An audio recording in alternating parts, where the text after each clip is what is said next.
Ça y est, c'est le week-end. Que votre semaine ait été trop longue ou trop intense, je vous invite à faire une pause. Moi, c'est Priscilla, Littéra Priscilla sur mon blog et sur les réseaux. Je vous propose chaque vendredi soir un titre qui vous fera voyager. Littérature classique, fantasy, roman historique ou histoire familiale, j'essaierai en quelques minutes de vous donner envie de découvrir un livre pour ce week-end. Alors, installez-vous, on est là pour se détendre. Je ne sais pas depuis combien d'heures je suis en train de lire. 2, peut-être 5. Pour moi, le temps est un concept barbare. Il se définit par le nombre de livres dévorés et les aiguilles correspondent aux pages qui se tournent dans un bruissement familier et apaisant. Dans ma chambre, aucune horloge au mur pour me rappeler à l'ordre. Alors, je continue mes lectures sans écouter les cris de mon corps affamé de sommeil. Impossible de dormir avant d'avoir fini un chapitre, et lorsque j'en termine un, je ne peux m'empêcher de me jeter sur la suite, plongée au cœur de ces aventures épiques. Je crois que je suis atteinte d'une étrange maladie, mais je ne souhaite pas en guérir. Une fois n'est pas coutume, ce soir je vous propose non pas un titre, mais une saga. Alors en effet, je triche un peu avec le concept, vous ne la lirez pas dans le week-end. Mais bon, les vacances ont commencé ou approchent, c'est le moment d'être un peu plus ambitieux au sujet de vos lectures. La saga dont je vais vous parler ce soir n'est pas n'importe laquelle. Elle a volé mon cœur de lectrice en 2021 et s'est hissée immédiatement tout en haut de mon top 5 de fantasy. Vous l'avez peut-être déjà vu passer sur mon blog ou ailleurs sur les réseaux. Il s'agit de La passeuse de mots d'Alric et Jennifer Twice, publiée chez Hachette Romans. Alors, premier problème pour moi, comment vous résumer une intrigue aussi foisonnante, dont en plus je n'ai pas encore lu la fin, tout simplement parce qu'elle n'a pas encore été publiée. Je vais essayer de faire au mieux pour vous donner d'abord envie de vous plonger dans ces milliers de pages, mais surtout sans rien dénaturer de la magie de l'ouvrage. On sait tous que les mots ont un pouvoir. Avec La passeuse de mots, Alric et Jennifer Twice ont rendu ce pouvoir magique. La passeuse de mots, c'est au départ l'histoire d'Aria Rosenwald, fille de pâtissière, dévoreuse de romans et amie secrète du prince cadet de la famille Ravenwood. Elle mène une vie simple, elle n'aspire à rien, mais c'est le destin qui l'appelle. Du jour au lendemain, elle perd ses parents, ses frères et sœurs et disparaissent avec eux la famille royale d'Hélios et toute l'armée. À la place, elle se retrouve seule, guidée par une chouette qui la conduit dans un saule pleureur face à une dame, Cassandre, qui la laisse au bras d'un voleur du nom de Killian Nightbringer, aussi agaçant que fascinant, et avec un mot, courage. Armée de ses seules 2 forces, Aria affronte des soldats de verre, des espèces de vampires, des pirates, mais surtout une vérité insoupçonnable, inacceptable. Il lui faudra grandir, aimer, pleurer, se battre, créer du lien, briser des liens, pour gagner en force à mesure qu'elle se rend compte de l'ampleur de sa mission. Je vous ai dit en introduction que ce roman avait volé mon cœur de lectrice. Et vraiment, il a fait basculer toutes mes habitudes. J'ai lu chaque tome plusieurs fois, je les ai écoutés aussi en audio dans ma voiture, je les ai achetés en édition collector. C'est plus qu'un coup de cœur pour moi. J'ai été fascinée par tous les aspects de cette œuvre. Lesquels ? C'est ce que je vais vous expliquer maintenant. Tout d'abord, l'univers. Vous ne pourrez imaginer, même à l'issue du premier tome, l'immensité et la richesse du monde qu'Alric et Jennifer Twice ont créé ici. On rencontre des personnages de tout genre, héritiers des univers du manga, des vampires, des romans d'aventure, de la mythologie aussi. Ces êtres, ces décors sont construits, sont ciselés même, avec une précision incroyable. Vous ne verrez pas qu'une arène dans La passeuse de mots. Vous en visiterez les bas-fonds, les gradins, les prisons, les plafonds et même le système souterrain. Vous ne marcherez pas seulement dans des contrées désertiques ou mystérieuses. Vous les sentirez, vous les verrez. Écoutez plutôt. Nous ne mettons pas longtemps à quitter les tours d'Ossa. Les rayons bleutés de cette lune-soleil fardent les hautes herbes et notre peau d'une pellicule pâle. Le ciel est un ballet de voiles violines. Le jour continue de se fondre dans la nuit, les cycles de se croiser, de se marier l'un à l'autre. les deux astres, amants maudits, se sont à nouveau enlacés. Nous traversons une steppe cérulescente, coupée par un petit ruisseau asséché où flottent, ici et là, de minuscules pétales de lumière. Le paysage est parfois clairsemé, pareil à un crâne en début de calvitie. La nature paraît malade, mais petit à petit, sa beauté reprend vie. Elle se révèle dans de gros champignons luminescents et des menhirs creusés en leur milieu, comme si un dieu allait y passer une cordelette pour s'en faire un collier. La lumière bleue du soleil passe à travers ces trous d'une rondeur parfaite et projette des pastilles colorées sur le sol. De fins arbres aux troncs blancs et au feuillage roux me font penser aux mains d'Alric sur un violon. Des animaux albinos lèvent leur museau vers nous puis s'enfuient. Quelque part, je crois entendre des froissements d'ailes.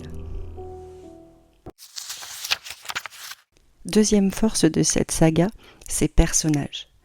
Je crois que jamais je ne m'étais autant attachée à des êtres de papier. Mon cœur, je vous le dis en plaisantant, mais quand même, est entièrement dévoué à Kilian Nightbringer, dont les forces et les faiblesses sculptent un caractère profond, touchant, humain, aussi sombre que solaire. Enfin, moi, je le trouve fascinant. Arya, elle aussi, l'héroïne, a tout pour vous embarquer. Elle commence naïve, mais elle grandit.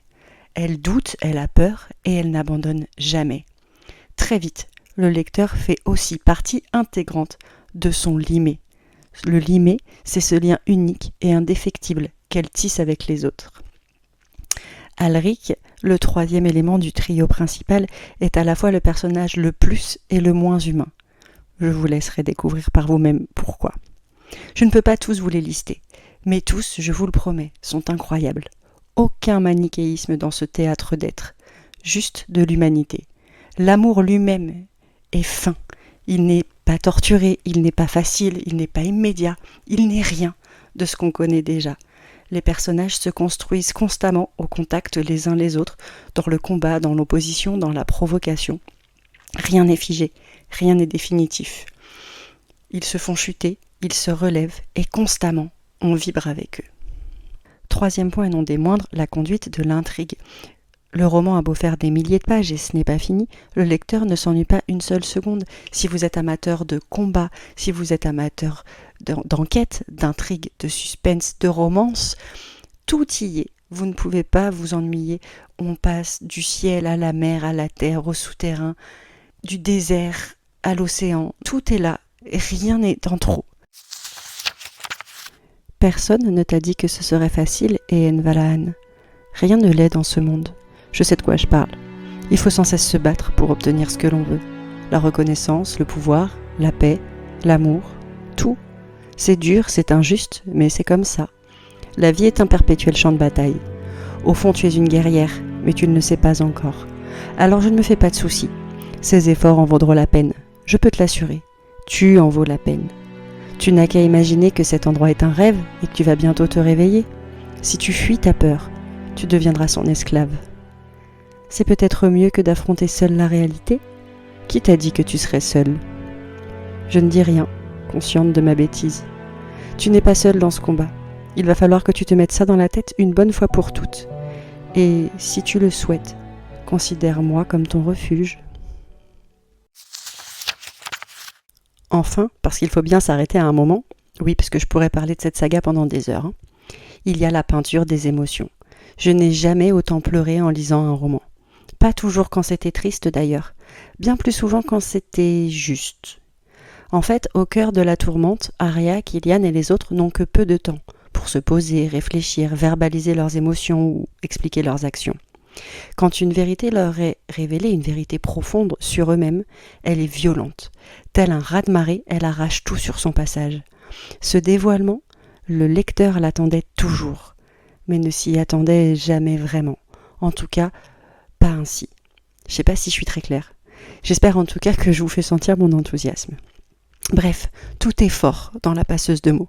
On ne s'ennuie pas une seconde, les descriptions sont prodigieuses, l'intrigue insoupçonnable, les personnages inoubliables et le style des auteurs tient de l'orfèvrerie. Je vous laisse d'ailleurs avec les mots de ces deux auteurs, bien plus puissants que les miens. En vérité, si je n'avais pas déjà une famille de sang et qu'on me conviait à l'imaginer, c'est à lui qu'elle ressemblerait, à eux, mes amis, ces 3 êtres. Et aussi ce 4e fantôme, bercé au creux d'une montre à gousset. Ce noyau dur entouré d'une douce chair de tendresse et d'affection. Une base solide, portée par des piliers de nobles sentiments, bienveillance, confiance, solidarité et acceptation. Tant de mantras que chacun d'eux serait en mesure d'incarner, même sans magie. Et plus je les observe, plus mon cœur se fend, déversant un flot intarissable de reconnaissance et d'amour. Oui, je les aime, et je le sais comme on a conscience de la faim, de la soif, du froid ou de la chaleur. Et c'est la première fois que mon cœur me l'avoue avec ces mots-là. Cet attachement sans limite, presque intolérable, ce besoin d'exister à leur côté, cette envie de partager leur monde coûte que coûte. Cet amour est une frontière que j'ai franchie depuis bien longtemps sans retour en arrière possible. Jamais je n'oublierai ce cadeau de la vie, même si elle s'amuse parfois à me le reprendre. La réponse à toutes mes questions, à mes rêves, à mes prières, à mes appels au secours, à mes vœux, a toujours été eux. Cette mosaïque de visages, de destins, de caractères et de sentiments. Mon cercle d'âmes choisies, d'âmes trouvées et retrouvées. Le hasard ne joue aucun rôle là-dedans. Seule la roue de l'évidence tourne et tourne encore sans dévier de ma route. Tous les chemins mènent à mon Limay. Ce temple où meurent mes sacrifices, ce refuge contre les tempêtes, ce jardin secret où je dépose sans crainte mes confessions. Chacun de mes compagnons représente une page d'un même livre précieux, celui de mon histoire. Là où nos lignes s'entremêlent et s'écrivent à l'encre de notre destinée, sans eux, je ne suis qu'une page blanche. Ils me font vivre. De loin, nous ressemblons à un bouquet aux fleurs dépareillées ou aux nuances opposées d'un arc-en-ciel. Notre unicité forme un tout, beau, miraculeux, inespéré. Nous sommes chaque goutte qui compose la pluie, l'écume d'une même vague, les grains d'un même sable, insignifiant seul, puissant en nombre. Plus qu'une constellation, une galaxie. Ensemble, nous peignons le ciel de notre lumière, mais aussi de notre obscurité, une couleur que nous seuls connaissons. Nous forgeons la lame de notre avenir dans le même métal, dans le même feu. Si l'un de nous se brûle, tout le monde souffle sur ses doigts. Leurs larmes coulent par centaines dans mes yeux. Mes sourires s'épanouissent sur leurs lèvres écorchées. Leur souffrance éclabousse mon âme. Mes rêves glissent sur leur peau. Nous ne partageons pas le même sang, mais sans partage, nous ne sommes plus les mêmes. Ensemble, nous comptabilisons la somme de toutes nos douleurs. Nos cicatrices, reliées les unes aux autres, créent une fresque de nos mauvais choix, de nos mauvaises rencontres, de nos combats intérieurs et de nos sacrifices. Nos secrets emplissent des coffres dont nous seuls possédons la clé. Une clé que nous chérissons et protégeons des autres, des persécuteurs, des bourreaux, des traîtres et des juges. Tour à tour, nous devenons gardiens de nos souvenirs, témoins de nos peines, messagers de nos joies. Nos cœurs saignent pour ceux qui ne le peuvent pas, battent pour ceux qui ne le peuvent plus. La plupart des gens entendent plus qu'ils n'écoutent et finissent par dire « Moi aussi, avec mes amis, il n'y a que des nous. Je me sens aimée en retour, comprise, admise et prise. » Et voilà, c'est fini pour cette semaine. Le format est un petit peu plus long, on est plus sur qu'est-ce qu'on lit cet été que qu'est-ce qu'on lit ce week-end, veuillez m'excuser, mais il fallait absolument que je vous parle de cette saga chère à mon cœur. J'espère vous avoir donné envie de la découvrir.